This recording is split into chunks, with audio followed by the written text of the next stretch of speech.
We are two dope girls, and today I'm doing it for a different reason. I'm doing it for all of the dope girls in the world who have a hairstylist, and they be trying to work with her. They really do, but she does really not be respecting like the customer service levels that are required of a good hairstylist.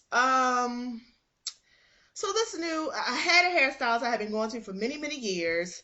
And then, I just, yeah, I couldn't really get with her no more. So Right, on right. some personal stuff, I couldn't get with her no more. So I went to a new girl, been, working with her for a couple of months, and she's okay. She's good. I like her. I want to like her. I do. Every single time she's late. Every single time she's late. And so, and I had decided a couple of weeks ago, like, okay, I'm not going back there no more. But I just went on back there because finding a new hairdresser requires a whole bunch of other stuff, and I'm in the middle of some hair things right now. So I was like, fine. So today we scheduled an appointment. I said, I got something to do at 3. She was like hemming and hawing. I was like, okay, it's cool. I don't have to go today. Like, we can make it another weekend. Like, I'm not pressed, Oh, like I'm so really not good. pressed. Right. I've been wearing hats. I've been slicking my hair down. I've been fine. Mm, I'm not pressed. So she was like, no, no, no, you can come in today. I was like, okay. So I came on in. I was there at our scheduled time. I get a text at that scheduled time and say, I'm going to be 15 minutes late. Okay. She showed up 40 minutes later. And ooh, then had the nerve to have an attitude. And then had an ooh, attitude. I was like, oh, okay, no apologies. No, I'm sorry. Go call me because I respond to her text because I'm pissed the fuck off. And I'm trying to right. chill. And I'm talking to my mother. And then for whatever reason, I can't text and talk on the phone. So she I gonna call understand. me like, did you get my text? I did. I was on the phone. I couldn't respond. Are I you got the here? 15-minute Right. late text. Right, Yeah. right. Are you Hmm. here? Okay. Then go ahead and it I'm just on time. had an attitude. And so I guess she kind of got herself together. And see, for whatever reason, normally another person's negative attitude I will feed on that and then I'll start having a bad attitude. But for whatever reason today, the Lord had touched my soul. And so I didn't Okay. catch the attitude. So I Okay. was just It's cool. because it's Sunday. Right. I was just being cool. So then she, I guess, fell. So she kind of started, oh, I'm so sick and I did this. And she's talking about how sick she was. I was like, okay, girl. I mean, because you could have called me early this morning and said, let's Mm-hmm. reschedule. You really could Yeah. have. That would have been appropriate. That would have been fine. You decided to come. Right. So then after she's finished with my hair, I'm like, okay, I want you to straighten it. She's like, oh, with an attitude, and then proceeds to straighten it. She don't put no curl in it. The edges of I was just like, okay, girl. Oh no. Okay, girl. It's cool. It's cool because this is the last time I'ma see you. Yeah, So that's what I was it's gonna it's say. That would all have to be my good. last. Yeah, Yeah, I it's mean, nah, nah. we You can give you try runs and we can try to work with you, but it just comes to a point, especially when you're not wanting to provide the one service. Like, if anything, you should have been bending over backwards. Like, you should have been like, oh, girl, let me hook your hair all the way up because I was so late and I was so behind and I kind of had a funky attitude when I came in here. So let me get on the good foot and do the bad thing. And let me make sure when you walk out of here, you be like, you know what? That bitch ain't about shit, but I'm going to keep going to it because my hair look fabulous. That's right. what you want to do. What you want not to do is to be sighing real hard and acting like you are being burdened by doing your job, which is Right. And I'm just like, trying to figure out, like, you really, like, and this is not the first time I've had this experience with people who do hair, and you act like it's not a bitch on every corner that could do what you do. You act like I can't go anywhere and get this. It's not like you're not Kim Kimball. You're really not. And I don't, and hello. not to say that you aren't good at what you do. You have a craft. You're trying to be a business owner. But if you're going to be a business owner, if you're going to do hair, you got to step your cookies all the way up. It's not like you're the only person in all of Baltimore City that does what you do. You're not. You're really not. And honestly, if I had a little bit more get up and go about myself, I go on YouTube and learn how to do the shit myself. If Like, you really want to be real, because I was reading something, I ain't been to a beautician in a long time, but I was reading something somewhere where a lot of beauticians are mad because pretty much YouTube is teaching you how to do everything you want to do. And they have seen a decline in their profession because folks can do it at the house now. Why? Exactly. It's like, why would I go to you, pay for you to give me a service, and then you like low key got an attitude and you showing up late? And it's just like, and this is every time, every fucking time. Every time. If something happens, I get it, you know, but every time, girl. Whew, okay. I just, last thing to piggyback onto your thing, this is why I tell people, like, small business ownership, it actually really isn't for everyone. I know people be like, oh, da da da, and yay, that's great and well in theory, but it's hard to be your own business person. It really is. And one of the things that's hard about that is punctuality and getting up and doing things sometimes on other people's time because you're so used to being free and doing stuff when you feel like it. But you have to work hard to get to a certain level. My beautician, before I left her, at the time that I left her, oh, baby was only working 3 days a week and riding a Land Rover. But that's because she worked up to that. She had a steady clientele. So the 3 days that she did come, her Wednesday, her Thursday, her half day Friday, and by appointment only on Saturday, bloop. Right, there you go. Right, she could do that. She could be like, oh, no, not this Saturday. I don't have no appointments booked. I'm going out of town with my husband on a cruise. She could do that because she had been doing she had been doing my hair at least since birth. And I stopped going to her. I didn't cut my hair and go natural till about 23, 25. So that's a long time. You know what I'm saying? And my mom was coming up off her check every month at the beginning of the month, paying for 3 heads. She was like, here you go. Here go your money. So she never had to beg. She never had to ask. She knew her money was coming through. You have to work up to those things. And these young girls nowadays, they just be like, I'm going to sew something in your head and you're just supposed to be so appreciative. Girl, please. Like I said, it's 12 million girls up on YouTube who I can go watch real good and hard and practice on a good stitching cap and learn how to sew this in my own self if I really want to.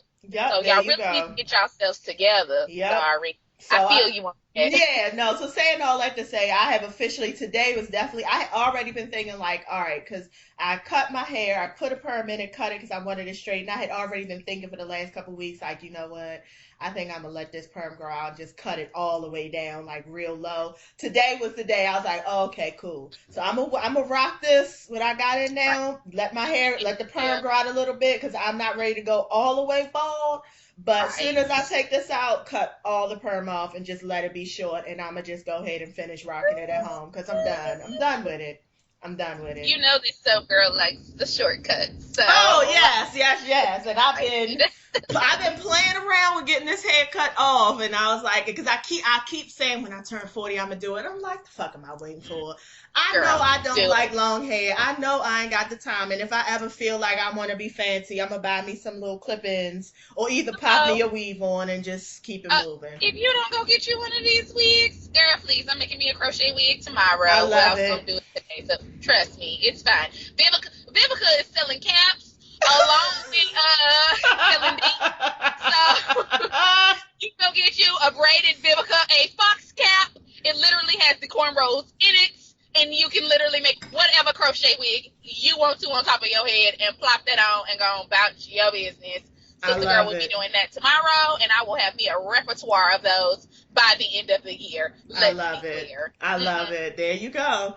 Okay, so cool. So getting into the show. So do you want to start with minimalism today or end with it? Let's end with it. Okay, Let's your stuff.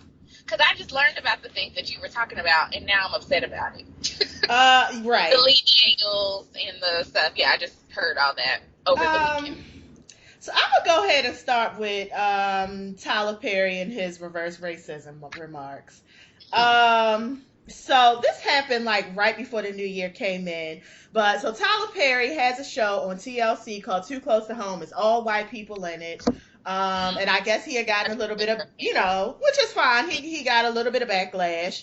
And, because people were like, you hire, you mostly hire black people. You have black shows. We look at you. We require this from you.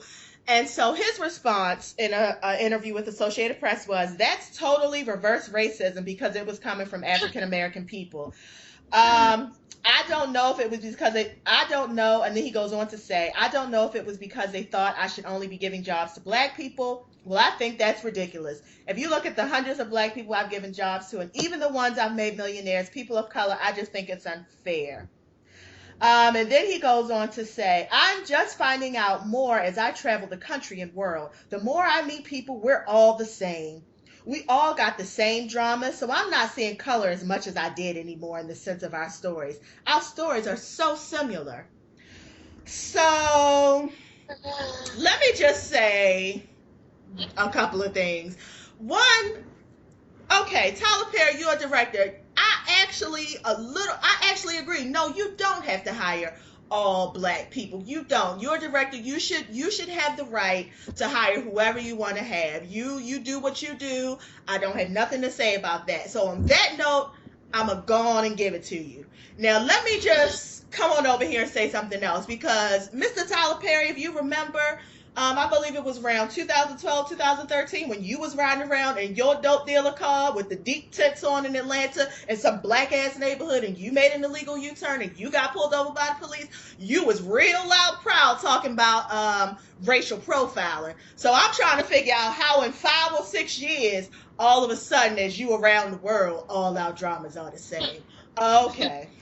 Okay, Tyler Perry. It may be in a certain income bracket. I mean, I will say probably, I've never been rich, but I will say probably in a certain income bracket, y'all probably do convince yourselves that all your problems are the same, because your first problem is probably money, right? When Right. you are not in a certain socioeconomic class, your first problem is race. Your first problem is, whatever other issue going on, because money is not there. So I can see you fake being like, oh, okay, well, yeah, all our problems are the same, because y'all probably be sitting around talking about, oh, I had $1,000,001 yesterday, now I got $1,000,001 and 2.2 cents. How am I ever gonna get back? So yeah, but my real problem with it is, like, I don't think you know how racism works. Yeah, First. yeah, And yeah. my secondary problem, as always, is when people try to make a false equivalency, which is what I feel like he's doing. I don't think anybody was calling you out for being a reverse.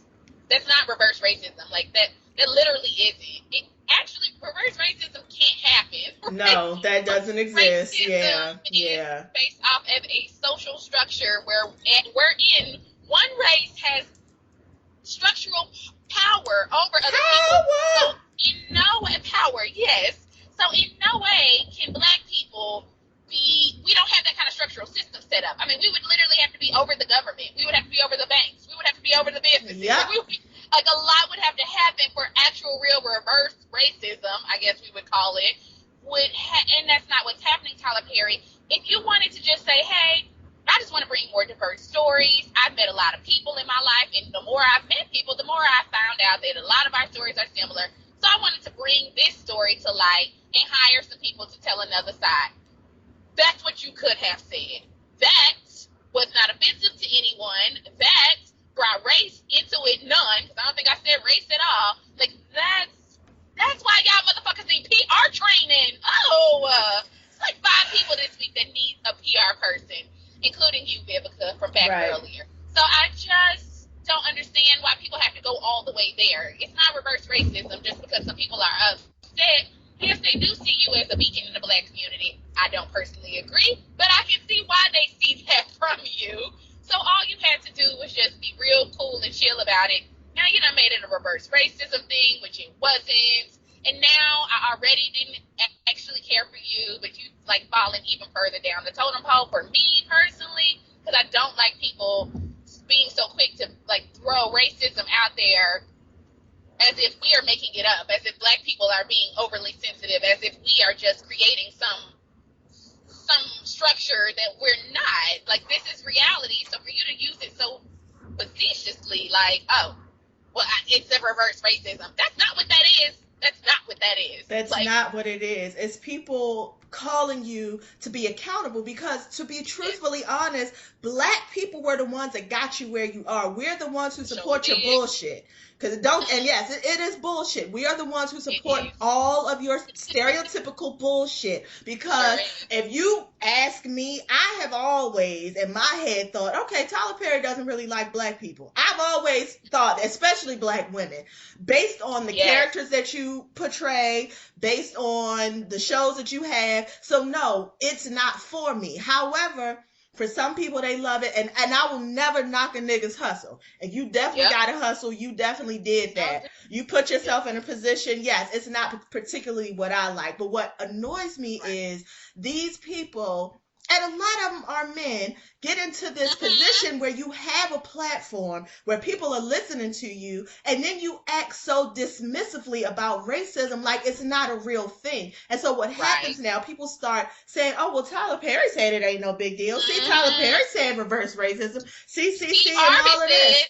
Right. SteveHarvey said, right. So then it's like, it's annoying. And to his other brethren, Mr. Lee Daniels, whose latest statement about his show Star, I wanted white people to feel good about being white people, because right now there's a lot of hatred going on. Mr. Lee Daniels, I think white people feel pretty good about being white people. I don't really know any white people that are going to go watch Star because they feel real bad about themselves, and they're going to go watch Star and be like, woo, look at this white girl shining and singing these Negro songs. Now I feel good about myself. Okay. Yeah, I feel, I talk and work with white people. I think they feel good. I mean, things are pretty status quo for them. You know, the women are a little, because they may have their birth control taken next week. But other than that, for the most part, things are okay over in Caucasian lands. They're good. What we need, Lee Daniels, is you, a non-Caucasian person, caping for the Caucasian people, because they're good. They got their representatives. They have a literal whole Congress and a president and a judicial system that is taking care of them. What I need you to do is focus. And if you're not going to be like you said earlier, you know, a proponent for Black issues and some of the challenges that we have, then honestly, as these dope girls say every week, we say this every week, you can be quiet. You can really shut can. the fuck You up. can shut the fuck really up. Can. You don't have to say nothing. You all you have to do, the only thing you obligated to do is be like, my show Star is on Fox at this night at this time. That's the only thing you obligated to do, because that's gonna put a coin in your pocket. Other than that, when people ask you about other issues, leave that to the politicians. Leave that to the social justice leaders. Leave that to the people who really actually have something to say that is actually worthwhile and positive, and doesn't just get mired down in bullshit. Because basically, both you and Steve and what's the name, which I do want to get into him real quick. And y'all are on some crazy ass bullshit this week, and I just am over it. I am really over it in this climate. I mean, it has been very clear. It has become very clear over the last 3 months, because I'm counting since November, December, and now, that the people in charge are not concerned about any of us, if we don't look like them. And I mean old white men, period. So, I mean, this week they voted to repeal some of the best parts of the Affordable Care Act, the like pre-existing conditions. Last night, I think at the middle of the night, they had a vote on mandatory birth control. Wow. That's gone now. So they're doing it piece by piece by piece before I was going to say Putin, but yeah, pretty much Putin is about to get in office, and then they'll repeal just the whole thing under the budget. They just basically won't fund it. And so once they won't fund it, then it's done, right? So again, we are literally, everyone else who doesn't look like them is under attack. So I don't understand why we feel this need to be some sort of like proponent for them when they're not concerned about you, Lee Daniels. I guarantee if your gay ass didn't have insurance and you took your ass up in some clinic and they found out, oh, well, you are homosexual, so your blood could be contaminated, you could be discriminated against all day long. Like, there are people still doing that in certain parts of the country. Again, I don't understand why you or SteveHarvey or Tyler Perry have these notions of like, we need to save white people. They're Right. good. They're They're fine. good. And They before we get into Steve Harvey, I just want to remind everyone that Lee Daniels was the one who put Mariah Carey as a field nigga in the Lee Daniels The Butler movie, which I didn't watch that. I did see it, and it's not a bad movie, but Mariah Carey as a field nigga picking cotton, I was like, Straight to who you. is this Lee Daniels? And I need to read up more on him about why he thought this was I'm not saying it couldn't have happened, but what I am saying is that Mariah Carey presents as a white woman. From what I know about all of the slave narratives that I have read in the book and the history and all of that, most of the slaves who presented as white women, if they weren't passing, then they were generally in the house. Mariah Carey as a field nigga, that just, to me, that already, I've had a bad taste in my mouth about him since then. Let me put it that way. So everything that's going on with him now is just like, okay. Now, Mr. Steve Harvey, because you mentioned it, but just to back up in case anybody who didn't know. So, Stephen Harvey decided that he was going to carry these his... girls are not a fan of. Oh, who ain't been a fan? Oh, listen, very clear. We've been telling y'all for a minute now to watch out for Steve. I just want to put that out there, because when all that went down, I was like, told you so. Yeah. Go ahead. Mr. Stephen Harvey carried his ass on over to the Trump Towers. Not even, well, I guess he ain't in the White House yet, but he carried his ass on up to the Trump Towers and had a conversation with him about, what did he say? It was something real. It was about, was it about housing? Well, it's something that he don't got nothing to do with. Urban housing, like urban housing, yes. Inner cities. That was what it was. So that was what came out from it. I came to talk to Trump about how to help inner cities and how to talk to Ben Carson to help our youth and help people in inner cities. That was the first thing that came out. Once people got pissed off at him for that, because it was like, well, first of all, neither you nor Ben Carson are qualified for that. Then he tried to walk it back, lied on President Obama, talking about some, President Obama wanted to keep the My Brother's Keeper initiative going on, which, My Brother's Keeper was the initiative that President Obama started for black men. And so he then says that President Obama encouraged him to work with the incoming administration to make sure that basically My Brother's Keeper was going on and on. I don't believe that for a hot-ass motherfucker. Nope, I don't. I really don't. I believe that you made that up, Steve Harvey, because then that's when he came out with a calculated tweet after everybody got in his butt about, you're going to save the inner cities with Ben Carson, the super black Negro duo. I don't know. But anyway, I just was like, I hate both of you. But what I really wanted to say to Steve Harvey was, listen, if you want My Brother's Keeper to go on, you can do that. You have enough star power in and within yourself as Stephen J. Harvey. You could have pulled together a multitude of black men.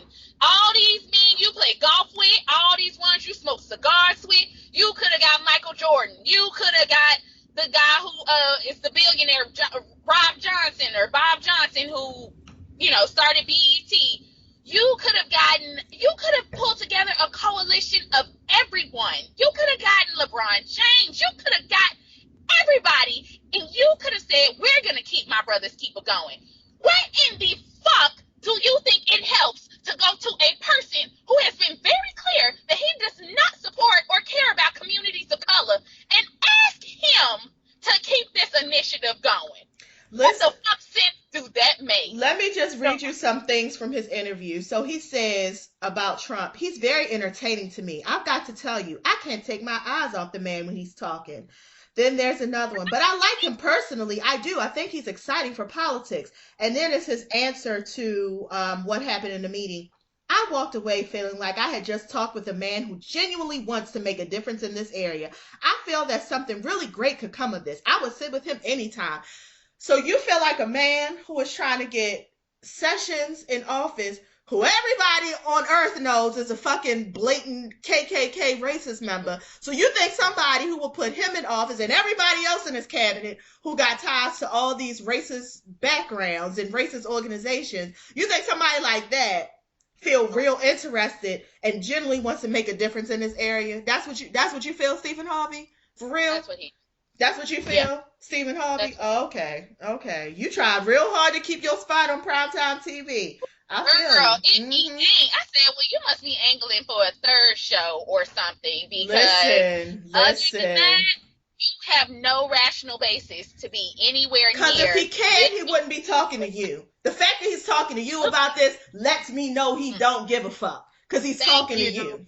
Bitch, The fact that he's you talking to get you me? and tried John Lewis over the weekend lets me further know that he don't know what's going on. Because again, communities of color, if you are talking about helping us and putting together programs, the last person you gonna try, the last person on earth that you gonna try is John fucking Lewis. There you Like, go. There you I just go.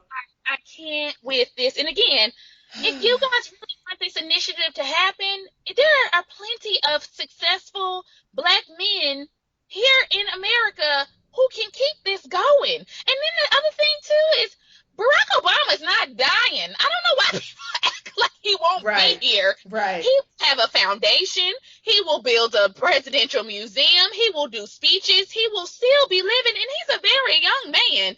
So I'm sure if you went to him and said, hey, we want to keep this program going, but as a private program, and I have a plethora of other celebrities who are willing to help fund this, you fund that shit out the Barack Obama Foundation and move the fuck on. Like, what? You don't need the government to do that. You don't. You don't. You don't. I'm so sick.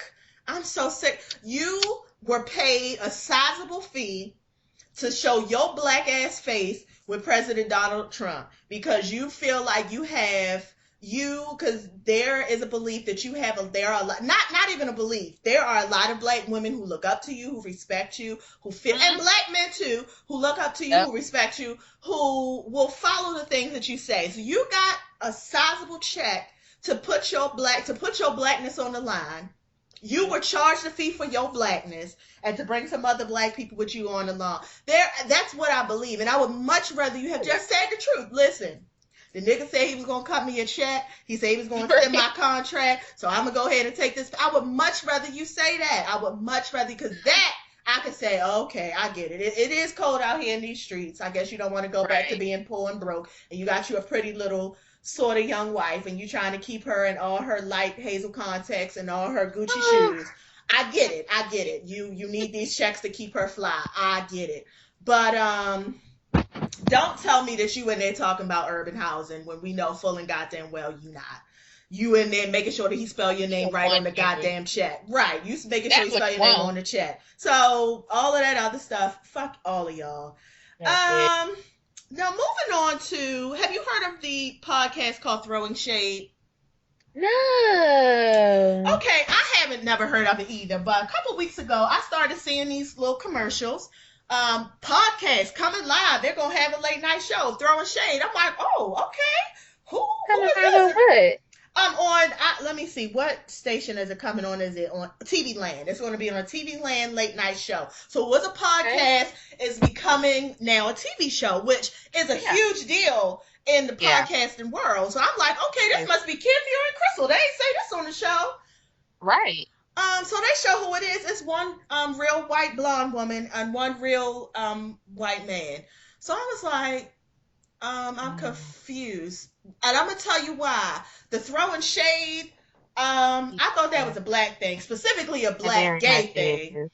And so I'm just trying to figure out how y'all going to get your lily white asses on TV. Clearly stealing this from Black gay culture. Clearly. I mean, now the white guy, he is gay. So I don't really feel like that gets a pass, but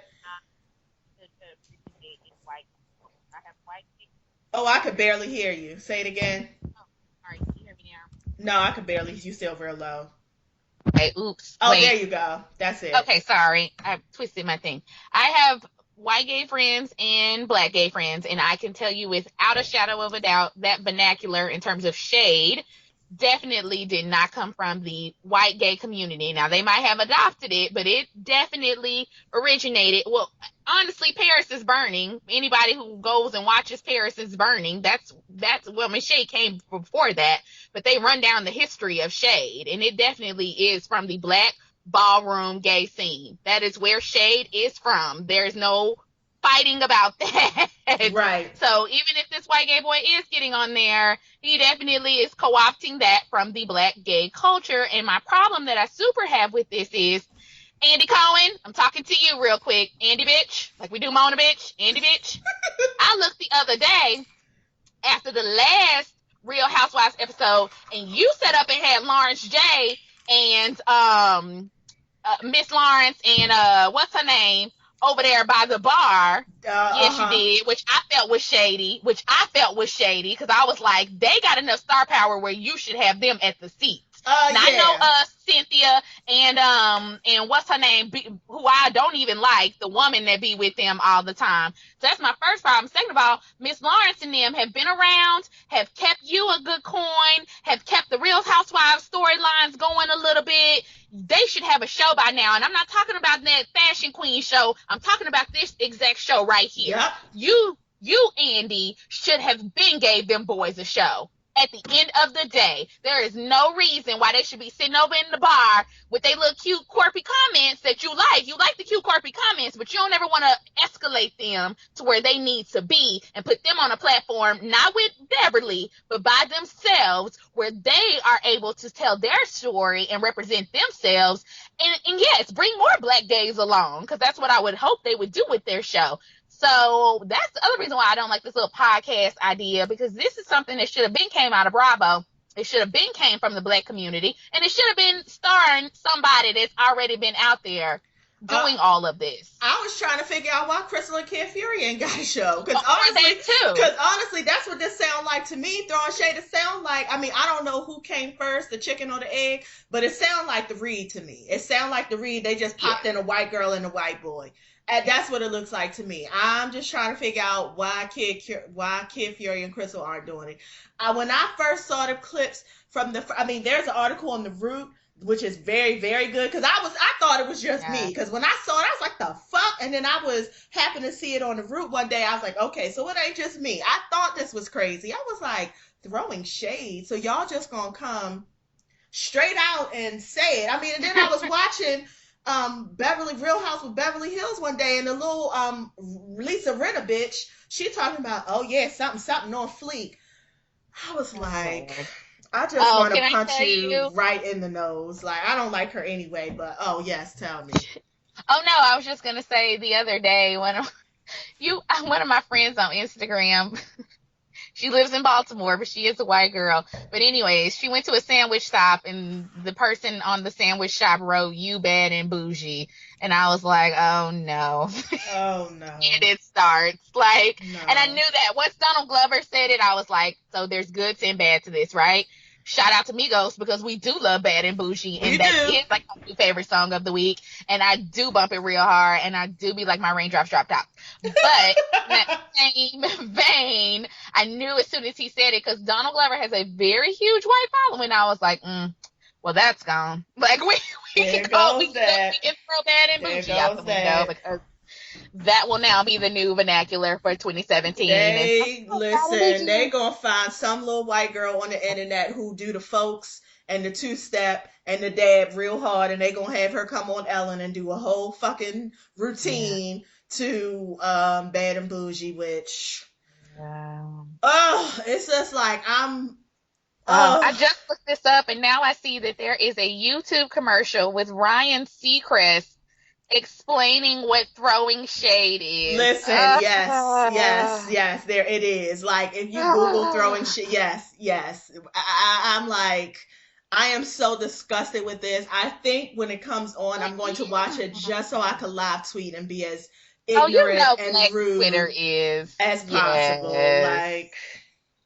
Black Twitter is definitely going to be on top of this. Not only that, if I'm saying, just for making generalizations, I'm looking at this white boy on here. He don't even look like a shady white boy.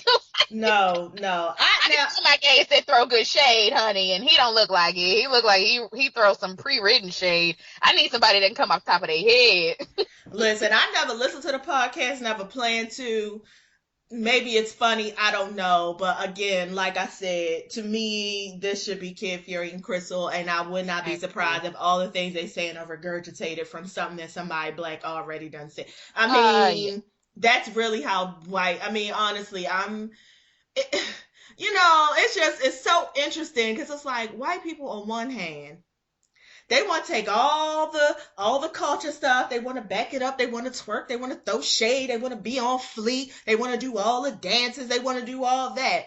But then when you talk about the other side of it, Black Lives Matter, now all of a sudden everybody fucking quiet. Everybody like, well, I don't really know if, I don't really, now you don't want to get into it. You know what I mean? But 2 seconds ago, you somewhere smiling real hard trying to twerk. I'm Right. so fucking sick of it. I'm glad you brought this to my attention because I had not known. And now that I'm literally on Twitter as we're talking, I am glad to see a lot of other people are seeing it your way too. So that makes me feel better because I have seen 3 or 4 tweets. Obviously, the show hasn't come on yet, so other people may not know about it, but the people who are tweeting are like, yeah, that's cultural appropriation at its finest.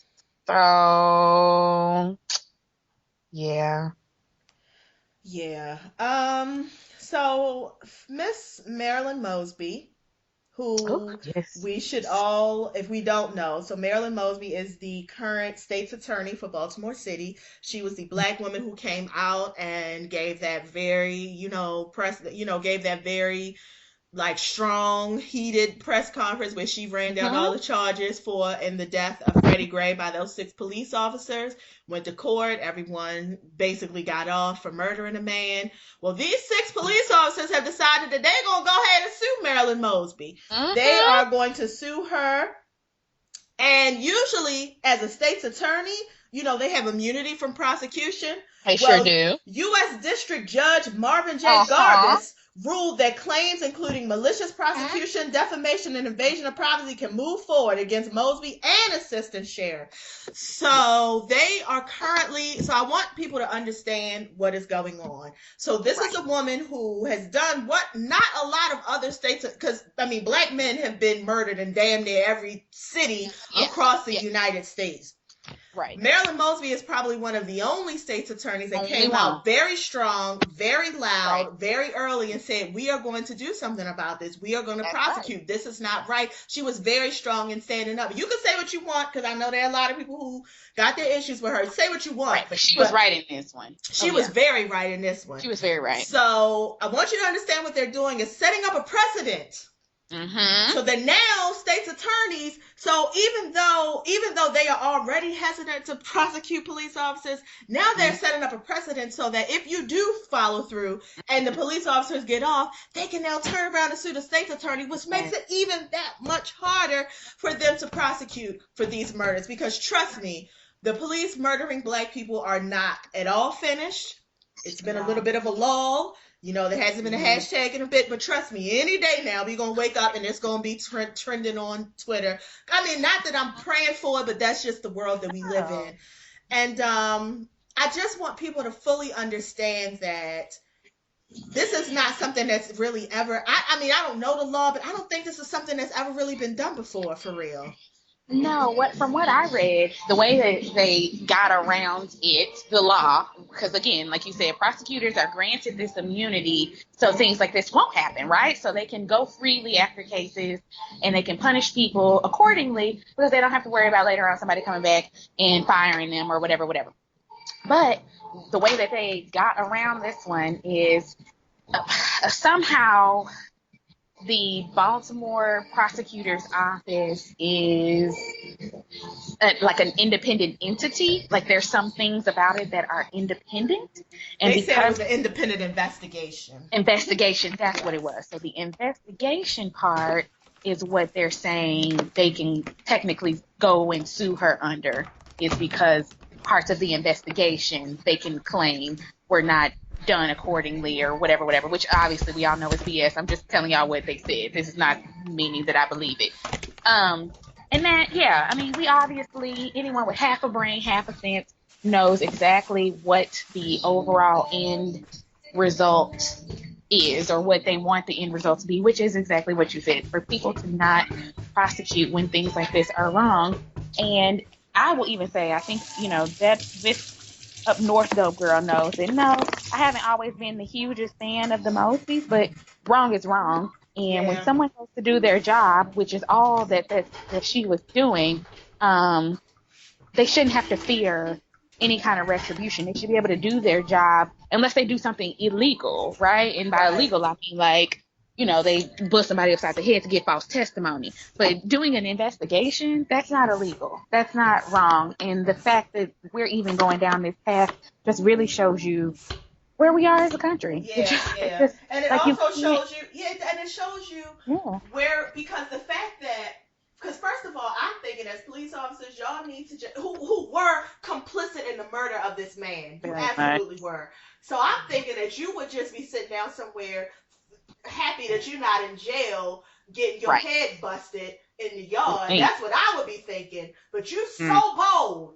You so fucking bold. You're gonna go sue the state's attorney. Like that's where we're at with it now. That's the privilege that we're at at now. Yes, it is. That's where we're at now in Baltimore City. Y'all was like, oh no, we gonna sue her. We not only did we murder this man, but now we gonna sue her for prosecuting us about it and feel real good about it. And then a judge co-signs it. It's just like, really? Is this really? I just when I tell you, if I could get away, when I just tell you, I'm so sick of Baltimore City. I'm so. Woo! I'm so sick of it. It's everywhere though, so that's the thing. Yeah, it is. I don't want to say you can take part in that, but it's not just Baltimore. I mean, this is becoming crazy on a whole nother level of just, as Rocks would say, fool the fucking niggatry. Yeah, it is. So, yeah. So that's that. I mean, we had Trump on the list. I don't really care about I don't want to talk about him. No. We've all heard about that. Yeah. So let's end the show and talk about our foray into minimalism. Yes. Okay, wait. So nothing got recorded from the Wednesday one? I'm just making sure so I don't repeat. No, it got recorded. I actually put it up yesterday. Yep. No. So everything you said about minimalism got recorded. So you said this week you're going to talk about the financial part of it. Yes, that's where I was going to go with it. And so, sorry, those listeners, by the way. This dope girl came to Victoria's Secret. She's trying to get her panties together for 2017. Because the music in the background is like, I was like, okay, I'm going to just let it ride. I'm going to just let it listen. I didn't know it was that loud. I'm going to try to move over to a non-loud place real quick so we can finish this up. So, for me, as I'm standing in Victoria's Secret buying stuff, one of the things that I really do feel like minimalism has the advantages to do is it does help you save money. So people can go about this one or two different ways, because I've seen some different people, again, online, and I said I was going to do some research in that, and I'll have that by the next show so I can tell y'all some black minimalism people. So I've seen people do one or two things.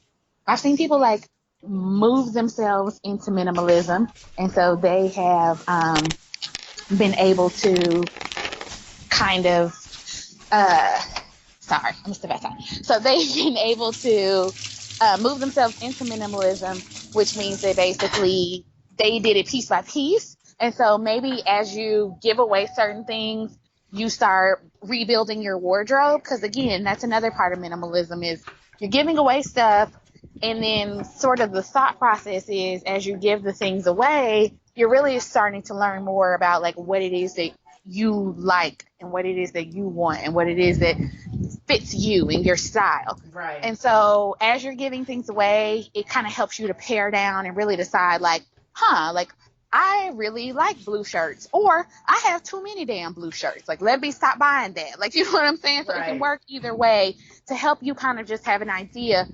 Because I think we've all been out where we've just been shopping just to shop, and it's like, oh, let me buy this, and you get home and you're like, I got 5 of these. And so, but that's the thing is, if you start knowing your style and understanding your style, then you'll know like, okay, well, yeah, I do have a lot of blue shirts because that's something that I know I will wear a lot. And then maybe instead of just buying the like kind of cheaper pieces, you buy more investment pieces, because you start to understand like, I can invest in a nice white shirt because I know I'm going to wear a white shirt, 2 or 3 times a week or whatever it is. So really, at the end of the day, it keeps you from just buying repetitive pieces. It keeps you from buying impulse pieces. It keeps you from just purchasing things without really having a style to it. Like, for example, I would say to you or to the dope listeners, how many times have you been out, you bought something, and then you got home, and then you had to buy something else to go with the something that you bought, right? Yep. Because it's like, oh, I got this skirt, but I ain't got nothing that goes with this skirt. So now the skirt is sitting over here, and I might have bought the skirt for cheap. Skirt might have been, on sale, but now I got to go find some kind of top, which may or may not be on sale, and it may or may not be in season, and it may or may not. I mean, there's so many things to it. And then, like, I know for me, sometimes I would buy things in that vein, and I would be waiting around to find the right top to wear it with. Well, next thing I know, 2 damn seasons done went by. I bought that in the winter, and it's the middle of the summer, and I'm still hanging out on this tweed skirt that I bought because I thought it was really cute back in January. Well, it was cute in January, but I didn't have nothing to go with it in January, so now we in June, and I can't wear it in June. It's a tweed skirt. So then I'm thinking in my head, well, I'm just going to keep it. I'll wear it next winter. Well, next winter comes, and I forget that I have it. Yep. So what did you do for a whole year? You just wasted your money, basically. Yep. So that's kind of my thought process behind it is, if you embrace this minimalism lifestyle, it will help you to kind of stop some of those same habits, which do add up. They really do. I think people think they don't, but that kind of stuff really does add up after a while. Buying, $20 shirts, $30 shirts, $40 shirts, whatever, instead of just investing in one good, maybe, $100 and some dollar shirt. I'm not saying go buy $100 shirts, but if you do invest in that, but that's all you buy, and then you don't buy nothing else for another 2 or 3 months, then you save money rather than spending $40 every week. There you go. There you go. I don't know. So that's my tip number 2. There you go. There you go. But I am going to buy this underwear because it's 5 for 15. Well, see, and underwear isn't counted because, you need underwear. Yeah, you need that. You need underwear. And I think the other thing is when you get into minimalism, it makes you really realize how little you really need. Because to be perfectly honest, you only need so many things to put on. You know what I mean? Like, having 2,000 things in your wardrobe don't make you no better than nobody else. It don't make you love yourself better. It don't make your life happier. It doesn't add, it really does not add any value to your life owning these possessions. And I think that's what minimalism at the bottom of this, at the end of the day, is it just reminding you that having this stuff don't mean anything. So if you're going to have stuff, make sure that stuff you have means something to you. Like it's meaningful. So, that's it. That's really it. Yeah. Well, I will also say this dope girl is moving into a new apartment. And so at my new apartment, I will also be minimalizing that. So we're going to have to start documenting that so we can have all of these things in one place. Like you document your process, because I didn't really document my process moving over. And then I can kind of document the next phase, which is like after you've done it. What does it look like? Yeah, what does it look like? Yeah. So far, so good. I haven't bought nothing. And I did get rid of 5 things, and that's it. So, yay! It's a start. I love that. It is a start. So I just have to make it through Valentine's Day, which is always a time when I try to treat myself to something. Right. Which is like, ooh, girl. What do they say on that new Groupon commercial? Treat yourself to experiences. You can be rich in experiences. That's what they say. I was like, that's a good commercial. I like that. Yeah. So get you a Groupon, girl, and get your Groupon. Let me get me a Groupon, yes, and have me in it. Let me go paint and sip somewhere for $20. Yes. So that's it. So. Thanks, everybody, for listening. We are 2 Dope Girls. Follow us everywhere. We the number 2 Dope Girls. All right. Well, thank you, Dope Girl. No problem. All right. Talk to you later. Bye. Okay. Bye.